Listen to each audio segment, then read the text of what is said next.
There's a strange paradox that doesn't get talked about enough. Some of the kindest people you know are the ones who stay the longest in the relationships that hurt them the most. Not because they don't see the damage, not because they enjoy the pain, but because somewhere along the way, goodness learned to endure, and endurance started to look like love. At first glance, this doesn't make sense. We're told that good people have strong values, that they know their worth, that they wouldn't tolerate being mistreated. But reality is quieter than that and far more complicated. Because if you've ever stayed too long, you know it wasn't because you were weak. It was because you cared, deeply, persistently, almost stubbornly. And that's where the misunderstanding begins. Good people don't stay in bad relationships because they can't leave. They stay because leaving feels like a betrayal of who they are, of their loyalty, of their patience, of the version of themselves that believes love should be worked on, not abandoned. They remember how it started, how gentle it once was,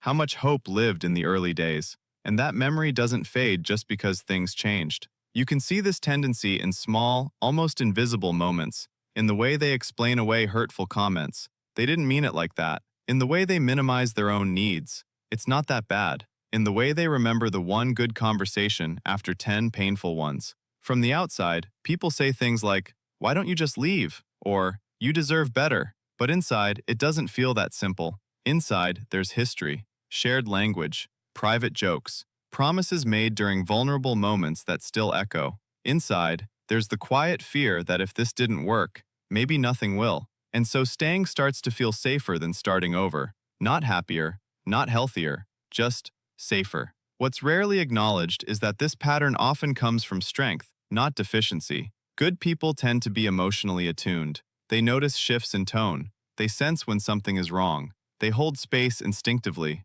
They are the ones who learned, early on, that relationships survive through patience, that love is something you prove by staying, and that walking away means you didn't try hard enough. So when a relationship becomes difficult, their first instinct isn't escape, it's effort. Only later, much later, does psychology give this experience a name, not to reduce it, but to understand it. One part of it is something called loyalty confusion, when commitment becomes tangled with self-worth. When being a good partner quietly turns into being the one who tolerates more. Another part is what researchers call the sunk cost fallacy, the human tendency to continue something not because it's working, but because so much has already been invested. Time, energy, emotion, identity. Leaving feels like admitting that all of that was for nothing, and good people don't like the idea that their love was wasted. But long before these concepts existed, the pattern already did. It often begins early, in homes where harmony mattered more than honesty, where being understanding was praised, where conflict felt dangerous or destabilizing, in environments where love was inconsistent and closeness had to be earned through compliance, where staying calm, staying helpful, staying patient was how connection was preserved. The nervous system learned something important back then. If I endure, I belong. That lesson doesn't disappear in adulthood. It simply changes shape. So when a relationship becomes unpredictable, or emotionally draining, or quietly dismissive, the body doesn't immediately register danger. It registers familiarity. The discomfort feels known, manageable, even meaningful, because somewhere deep inside, endurance still feels like proof of love. There's also the role identity plays. Good people often see themselves as stable, dependable, emotionally mature. They are the ones others rely on. So when a relationship struggles, walking away can feel like a threat to that identity.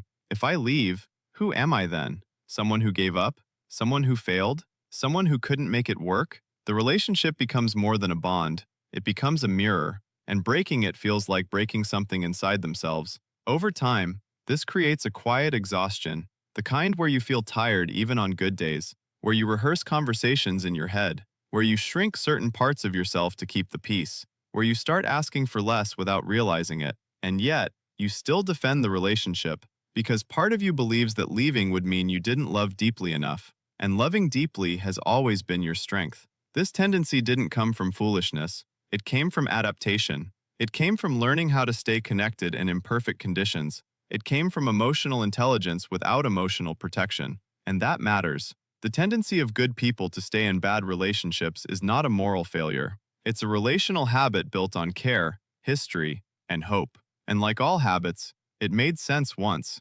Maybe it still does, in some ways. But understanding it allows you to hold yourself with more compassion, to see that the part of you that stayed was trying to protect something valuable, connection, meaning, continuity, not pain. And sometimes, simply seeing that clearly changes the way you think about staying or leaving, changes the way you talk to yourself, changes the way you sit with your own story, not to fix it, not to rush it, just to understand it more truthfully.